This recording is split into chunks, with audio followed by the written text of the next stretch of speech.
Check, check. 1, 2. Hey! It's user error every time, is it not? Very warm welcome to Blackburn Cathedral. My name is James Lawrence. I'm the Canon Missioner here, and it's a real delight to welcome you to the Luke Durham's Gaia exhibition and to the cathedral and to the opening night of the Creation Care Conference. This fragile, luminous globe suspended above our heads calls us into wonder and responsibility. And tonight's gathering draws us together into a shared concern for creation, for an urgent task of caring for it, and I hope points us towards a deeper call to worship the Creator. Let me do a bit of due diligence before I welcome Ruth and kind of set the agenda for this evening. I firstly want to give some thanks, a massive thanks to the Verger team who have made this evening happen. A massive thank you to Julie, who's my kind of right-hand woman, and tonight would not have happened without her. She's brilliant in all the ways that I'm not, which is wonderful to have on team. Thank you to the Checks and Grays team who have provided our refreshments. There will be more refreshments in the interval, so if you'd like another drink, or if you'd like to buy a drink, or if you'd like more... If you'd like to buy more drinks or canapes, the canapes will be free. All of that is available from Checks and Grays during the interval. Please do go there. Toilets are down the stairs. The fire exit is the west doors. Please, if you've got a booklet and you're coming back tomorrow, hold on to it. And if you've got a lanyard, please hold on to it and give it back to us tomorrow. If you haven't signed in, please do so that we know what your dietary requirements are for tomorrow, all of that stuff. All the usual goodies as you would expect. We're delighted to have Ruth with us. Dr. Ruth Valerio is a theologian, an activist, a global advocacy and influencing director at Tear Fund. And Ruth has been one of the key voices in helping the church recover a theology of creation that is both reverent and practical. Her books are available to be sold, so please do go have a look at them. Saying Yes to Life, L is for Lifestyle. They are important parts of the kind of Christian thinking around creation care. We're delighted to have you here, Ruth. And Ruth has just got off a train from Chichester. She's traveled a long way to be with us today. So please do be gentle with her during the Q&A. Let me just give a quick kind of explanation for why we're doing this conference and kind of my and our intention behind the conference. Our hope as Blackburn Cathedral, with all of our exhibitions and events and conferences that we host, is that we would take the things of the world and participate in their redemption by bringing them into this space. It doesn't always work, and it's not always possible, but at its best, our hope is that by bringing in the things of the world, in all of its beauty and its brokenness, into this shared space with the holy things of God, they might find their rightful place in their participation with all that God's doing in the world. I think this is part of a particular vocation for cathedral ministry.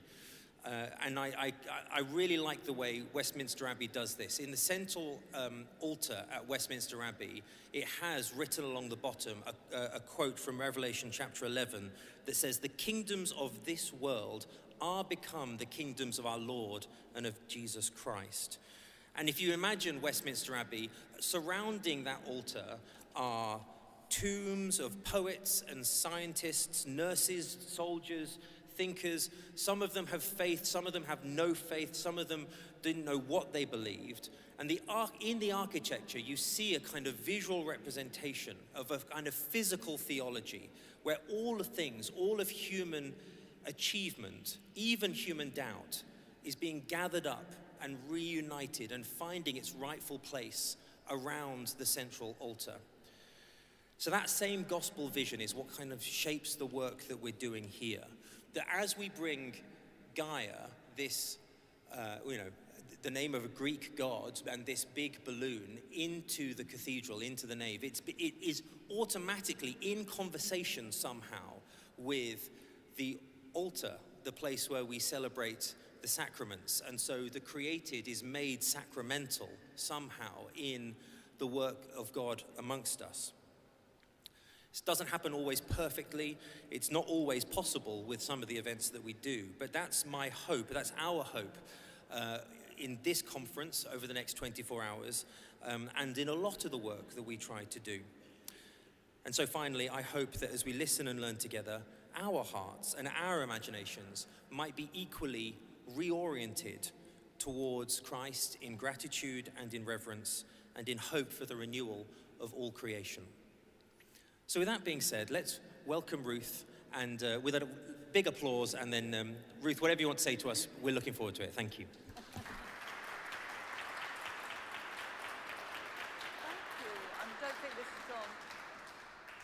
Turned it off mute, but is it on?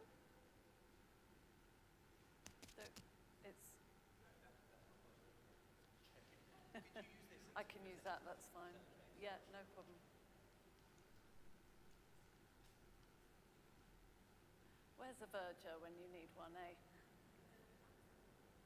Brilliant. Well, it's ever so good to be here with you this evening. Thank you for coming out, and fabulous to be standing and sitting here underneath this amazing earth, and to be bringing the earth into our midst here in this cathedral. I feel like I've followed Luke Jerram's works around a little bit. The first time that I came into contact with his work was actually his first installation before Gaia, which was the moon. And one of my roles is I'm canon theologian at Rochester Cathedral. And it coincided, is this now working? Yes, brilliant. And it coincided that I was installed just as they were having the moon exhibition. So I had my service of installation and then gave a lecture standing underneath the moon. And then since then, Luke Jerram has brought out Gaia and other things at, excuse me, at Rochester. Next year, which I imagine will come here at some point, is his latest one, which is Helios, which I'm sure you can work out is the sun. And that's going to be amazing. And this was right at the centre of the Glasgow COP talks in 2021, the UN climate talks in Glasgow. This was there. If you remember any of it and saw anybody speaking on the news, they were always speaking against the backdrop of Gaia. So she feels very familiar to me. I've seen her a lot and spoken at other events with her, and so nice to see you back, Gaia, and to connect with you again. And we've got 24 hours or so together exploring this amazing world that we live in and our role within it for our Creation Care Conference, thinking about this world and our mission. And I want to set the scene for that by exploring some of what the Bible says about our place within the world and God as well. Before I do, let me just introduce myself a little bit more. So, as James said, I live down in the south in Chichester, have two wonderful grown-up daughters, live on a council estate, so very much part of my kind of voluntary, not work, over the years has been being involved with the community association and seeing the estate that I'm, seeing the estate that I live on transformed, and have for many years spoken and taught and tried to live out around issues of social justice and environmental care. And I've done that in a number of ways, in a number of different contexts.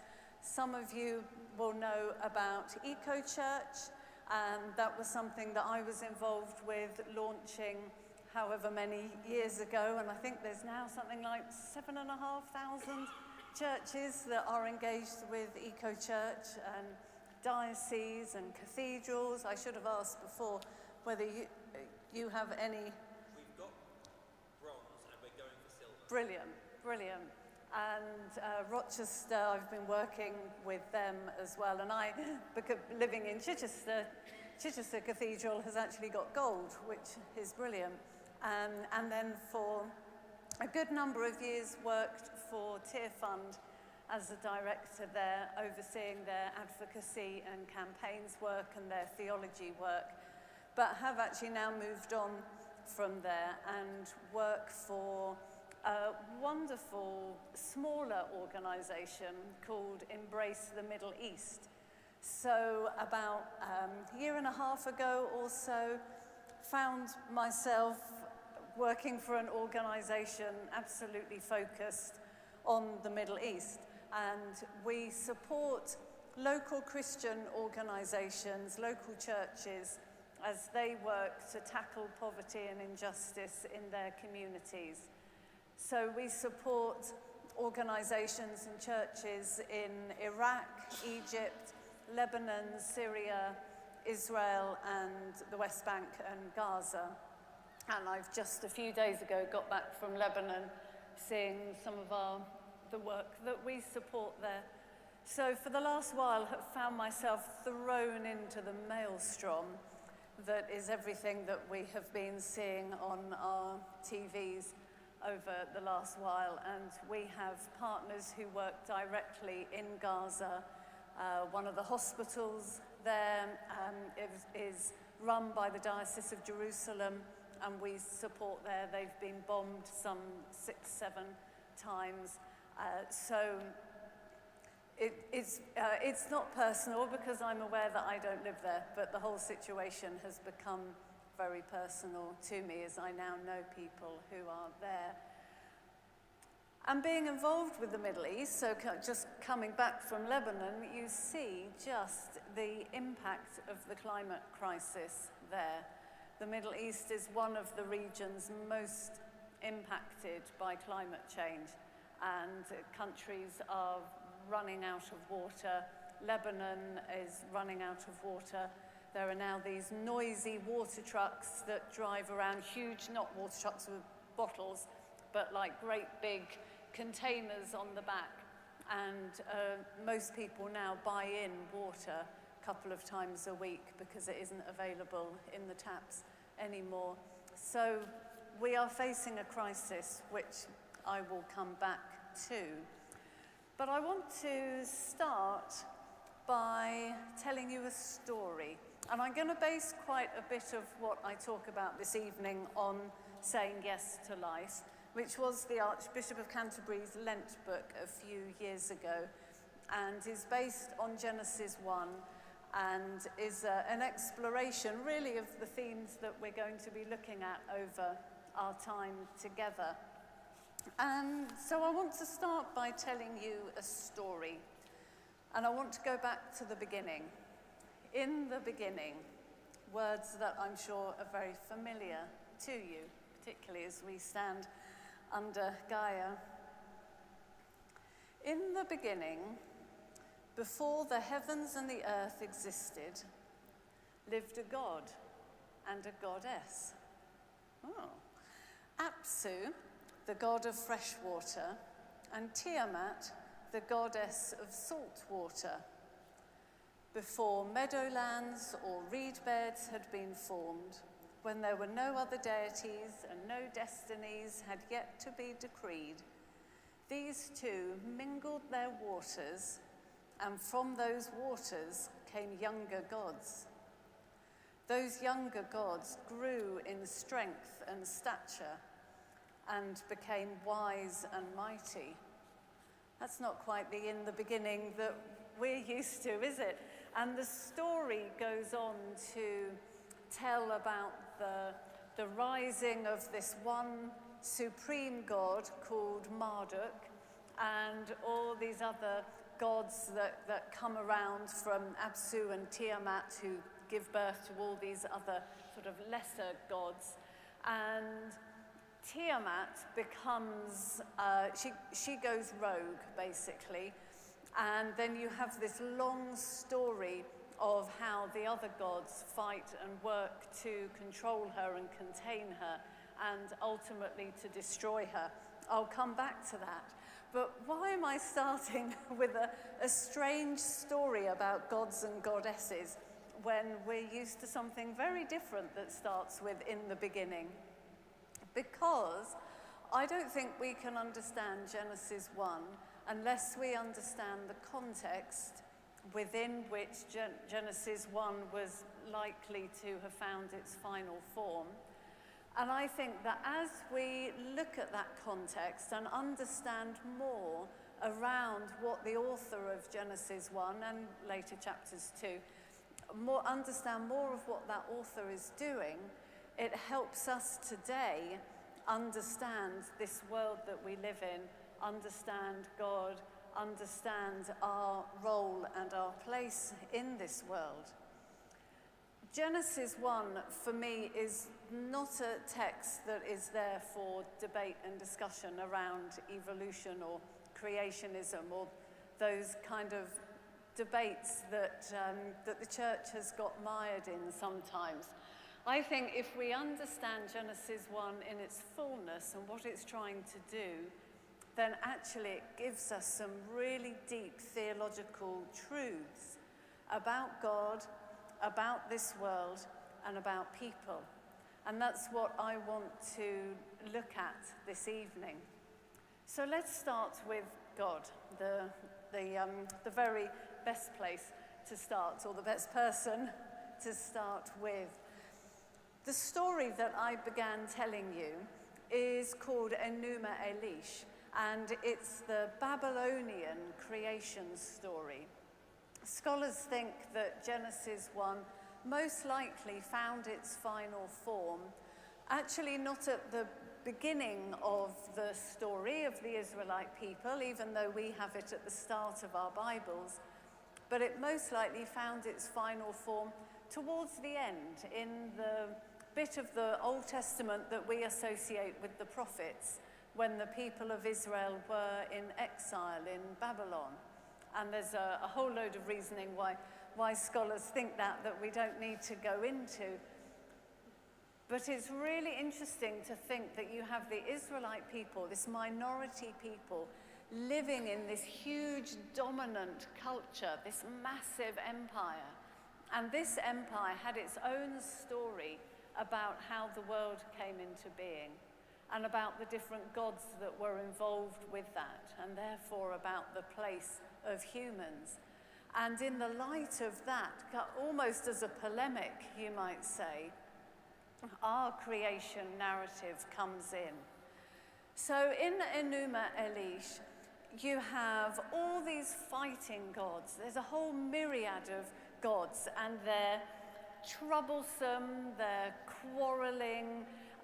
Tiamat and Apsu, the mother and father god and goddess, they get really cross with their sons, effectively. They're being like teenage boys. They're rowdy and they're kind of rabble-rousers, and they're having, Tiamat and Apsu are having trouble controlling these rowdy gods, and they're all fighting each other. And it's out of this fighting, and then particularly as they fight against their mother, Tiamat, and I'm sure a psychologist would have a field day with this, but particularly as they fight against Tiamat and this one main god emerges, Marduk, it's out of that fighting that the world is created. Tiamat is destroyed, and we'll come back to this, but from her body is created the world. So you have all these fighting, squabbling gods. Such a contrast to what we have in Genesis 1, where we just have the one supreme God who doesn't need to fight, doesn't need to work hard. God just speaks. And the world, the whole creation, the cosmos, comes into being. The psalmist says, by your word the world was formed. And we see in Genesis 1 the absolute might and power of God. The God of the Hebrew Scriptures doesn't need to fight. There are no competitions. God just speaks in absolute control and brings order out of chaos. One of the wonderful things about Genesis 1 is that there's a real symmetry and structure to it. I lay it out in saying yes to life, how it works, how the first days correspond with the first part of the days. How am I saying that?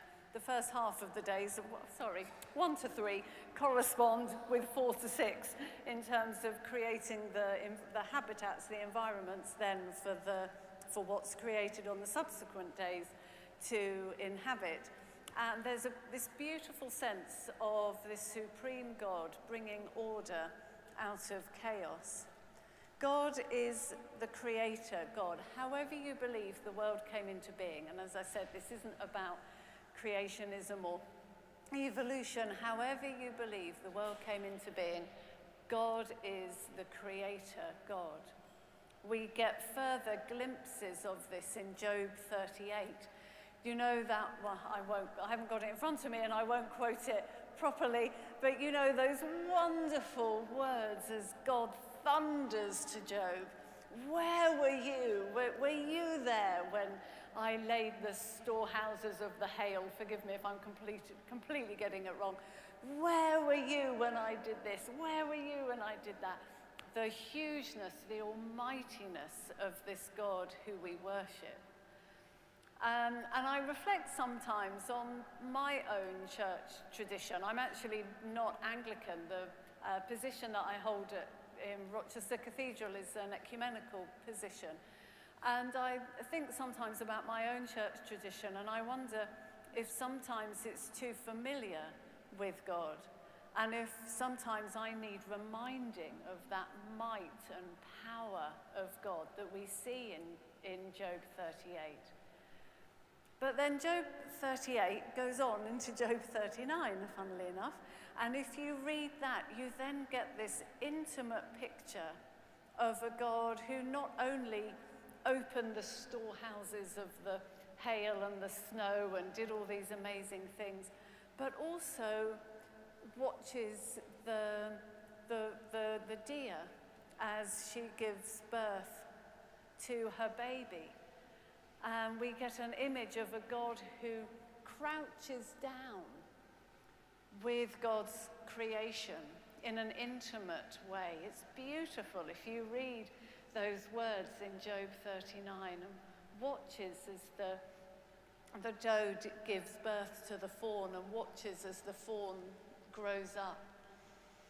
And I reflect, sometimes I wonder if some of us might come from church traditions that actually are based on the grandeur of God and the might of God. And maybe for some of us, we need to hear that intimacy and the knowledge that God has of each one of us, and each one of us with our different situations. God isn't only a God who is almighty and far off. God is also a God who comes close, who crouches down to be with each one of us in our different situations. And so as we look at Genesis 1, we get this amazing picture of who God is, this God who speaks and the world comes into being.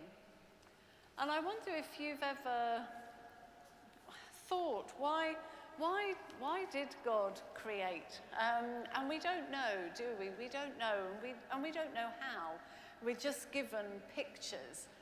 There's a beautiful medieval theological thinking that talks about God withdrawing, God making space within God's self for the creation to happen. It's a beautiful picture. I don't think I can get close to understanding what that means. but it links in with what we see in Philippians 2 and that idea of God giving up aspects of God's self and laying things down. And so that image of God, and I can only do, as I do that, I just think of a womb, of God withdrawing to make space within God's self for the creation to happen. That isn't saying that the creation is the same as God, but I do think it shows that kind of thinking, shows something of the closeness between God and creation, between creator and created, that we have often lost. And so what then about the world? What else can we say that we see from Genesis 1? There's another contrast with Enuma Elish. As I said, the world, according to the Babylonian myth, is created out of the body of the vanquished, the destroyed goddess. Again, if you're a feminist theologian, I think there's quite a lot that you could make from that, but I'm not going to go down that path. But we have the one goddess is destroyed, and out of her body is created the world. Not only is the goddess destroyed, but actually all of her army as well. She draws to herself a hideous army of demons with names like Scorpion Man and Hairy Hero. If you thought that, Avengers or whatever, the Marvel comics, I tell you, the Babylonians had it way over them. And so Tiamat and her horrible army of demons is destroyed. And out of Tiamat's body is created the world. She is sliced into three in this huge long epic. It's all described in gory detail. And out of her body is made the world. The hills are made out of her breasts. The rivers are made out of her tears, and so on. It describes how all the different elements of the natural world come from Tiamat's body. The impact of that is that the world is seen as evil because the world has come from an evil goddess. So it is inherently bad. It's inherently something that you want to escape from as soon as you can to get into something better. It's not something that you want to be a part of if you see this world as inherently evil. What a contrast to Genesis 1. What do we see all the way through Genesis 1? At the end of each day, we are told that God says it is good. And then at the end of day 6, when God looks at all that God has made, what does God say? God says it is very good. That's right. God looks at the entirety of it all together. Just a little note, if you ever hear someone preaching and saying that God looks at humans, it's when he'd created humans that God said it's very good. That's not what the biblical text says. The biblical text says that God looked at all that God had made, the summation, the entirety, and said it's very good. I know a little bit of Greek, I don't know much Hebrew, so my very non-academic translation of this is that God looked at all that God had made and said, it's fantastic. Look at what I've made.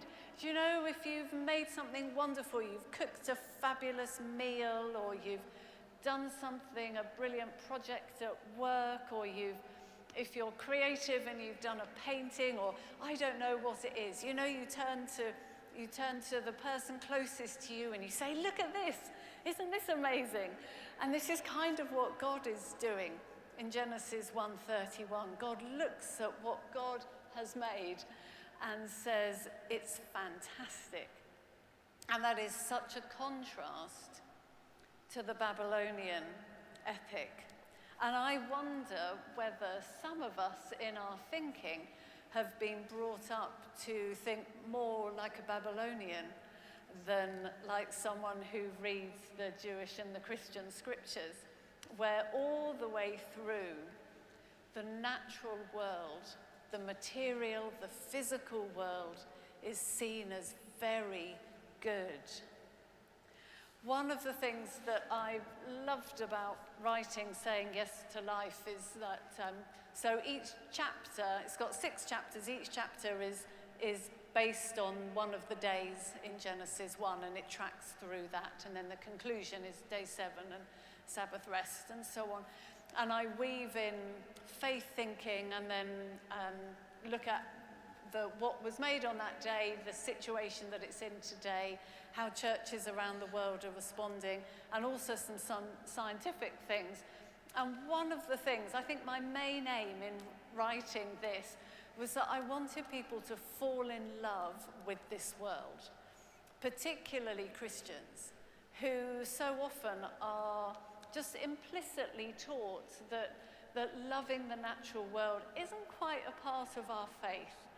I was struck speaking at a church just recently and was chatting with the vicar there, and he said, can I remember exactly what, we were talking about going for a walk, and he said something like, oh, I hate to admit it, but I actually think I encounter God more in nature than I do in my church. And I said, why do you have to admit that? That's something to be celebrated. Of course you do. That's because you're encountering God in God's creation. Of course you're going to meet God there. That's not something to be embarrassed about or ashamed of. But there's something implicit in the way that many of us have been brought up in our theologies that doesn't quite make the connection together.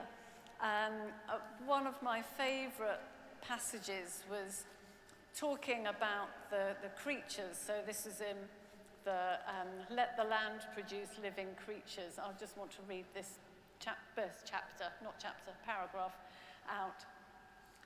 We share this world with the most incredible and wonderful mix of strange, colourful, funny, scary, cuddly, scaly, odd, tiny, huge creatures that we could ever possibly imagine.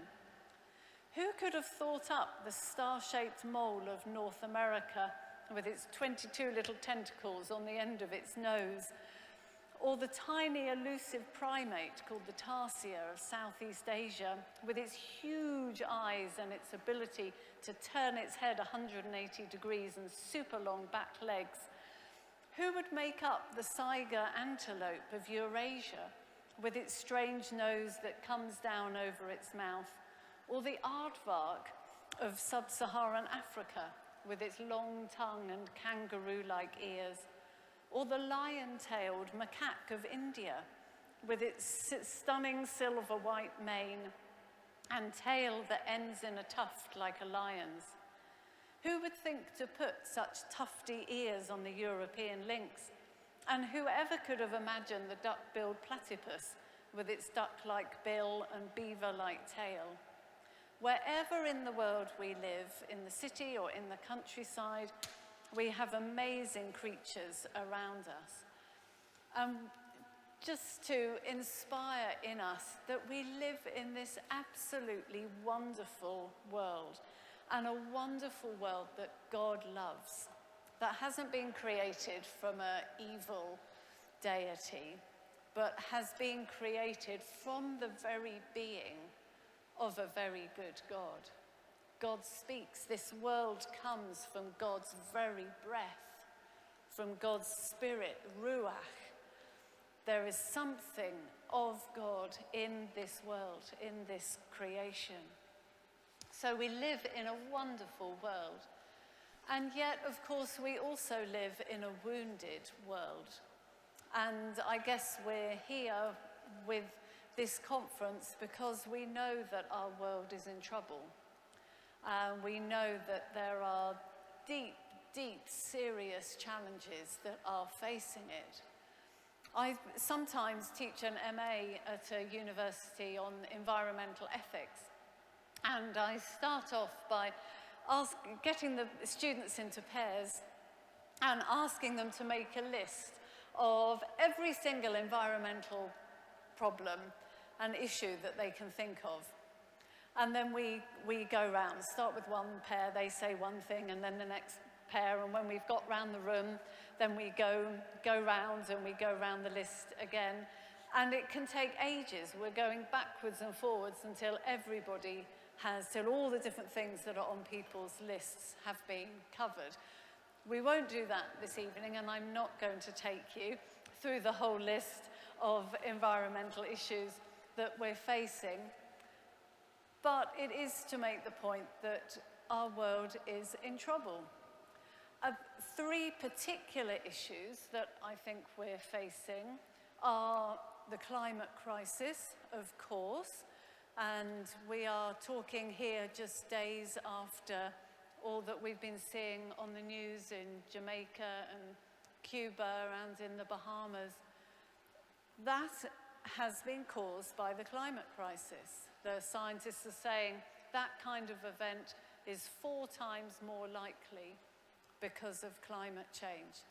And we're seeing that constantly all around the world. The climate crisis isn't something that's coming, it's something that we are living in. And millions of people and millions of other creatures are bearing the brunt of that every day. And we are facing a plastic pollution crisis. We really are. And I think we have taken our eye off the ball of this one, as we have, I think, for climate change as well. If I look back before COVID-19, it felt like we were making quite some progress around plastic pollution. And culturally, we were changing. Societally, we were changing. Then COVID-19 came in, and that has all gone, and we seem to have forgotten about it.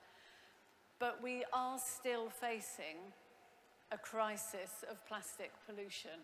And you look at the graphs of predicted plastic production, and they are whizzing up at an absolutely terrifying rate. And we seem incapable at an individual level and at a governmental business level of really getting to grips with this, primarily because there are big vested interests that don't want us to change. And we probably don't see it so much here because we have generally quite good rubbish collection. But you go to other parts of the world, I mean, just coming back from Lebanon, it is everywhere. It is piled up all along the roads, all along the roadsides. Looking in the roadsides when you drive out of Beirut, more into the countryside, so you're kind of in soil banks, you can see it's like strated layers of plastic. And you almost don't notice it because it's just so much a part of the feature of how we live now. So we need to find ways to get our plastic addiction under control. And then thirdly is biodiversity loss, where we are seeing species going extinct at an alarming rate. And looked at theologically, if we see that each creature, each species comes from God's breath, bears the breath of God. That is, from a Christian perspective, that is a truly terrible thing. So we live in an amazing world, a wonderful world, but a world that is also wounded. So then finally, what about us? What is our role in this world as part of Gaia? A contrast again with Enuma Elish. In Enuma Elish, once Tiamat is destroyed and the world is created, and Marduk has now been crowned the head king and has this amazing top temple, then you've got all of these other gods that are roaming around, again like troublesome teenagers, and they all have their own temples. And the temples need to be cleaned The role of the lesser gods is to clean the temples and to keep them tidy. But these lesser gods don't want to do that. They're lazy. They want to lie around and enjoy life, and they don't want to have to keep the temples clean. So what do? They create people. And people are created, the first man is created, and then it goes from there. People are created basically to be the slaves of the gods. That's what they're there to be, to do the menial work that the gods don't want to do. So for the Babylonians, people are worthless because they are just slaves.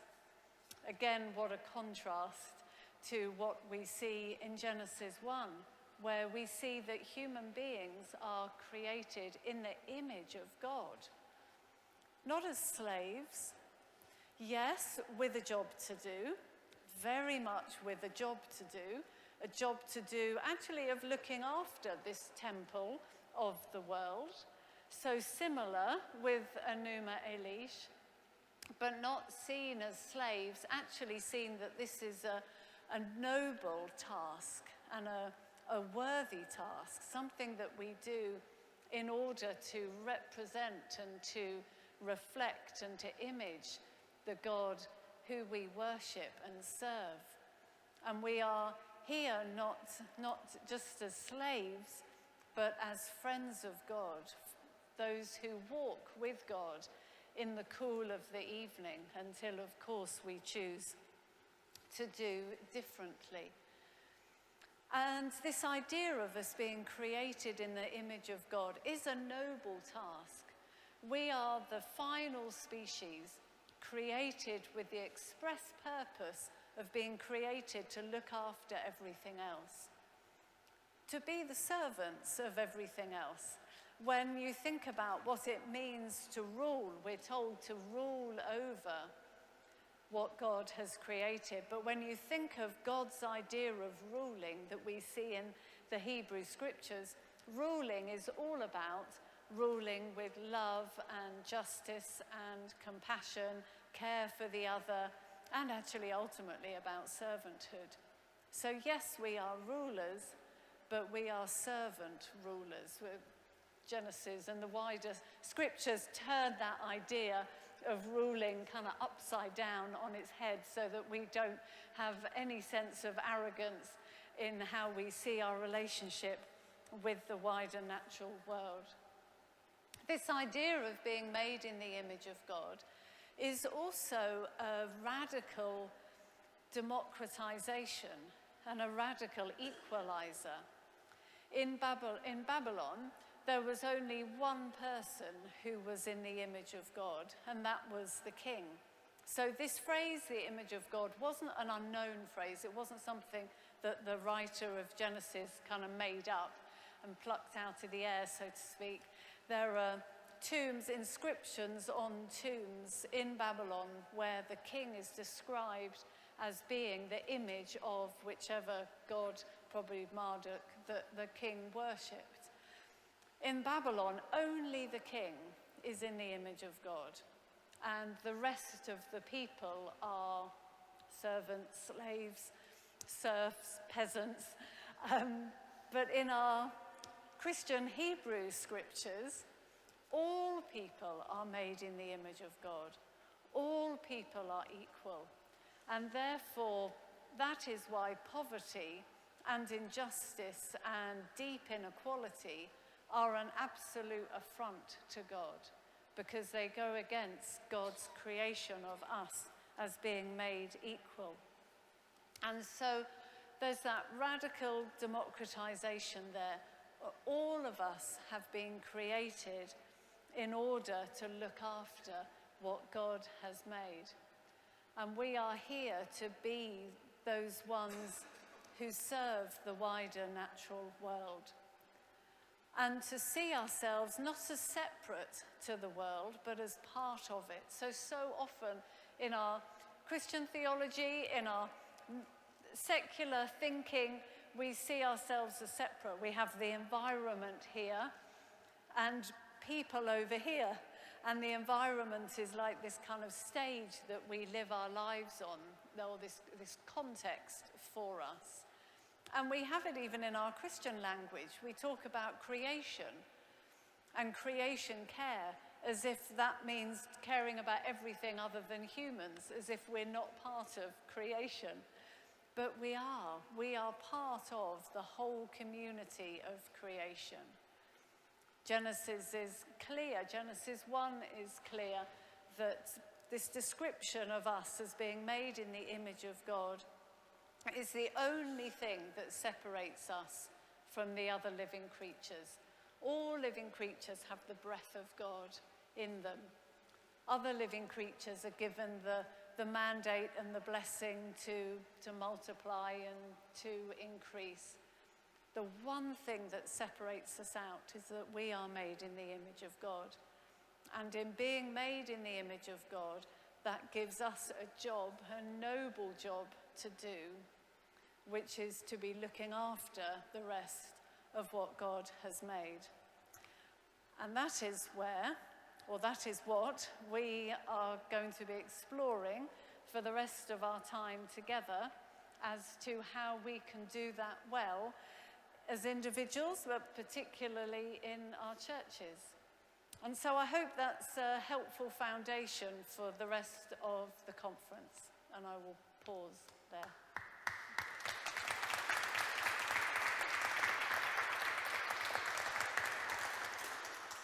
Ruth, thank you. That was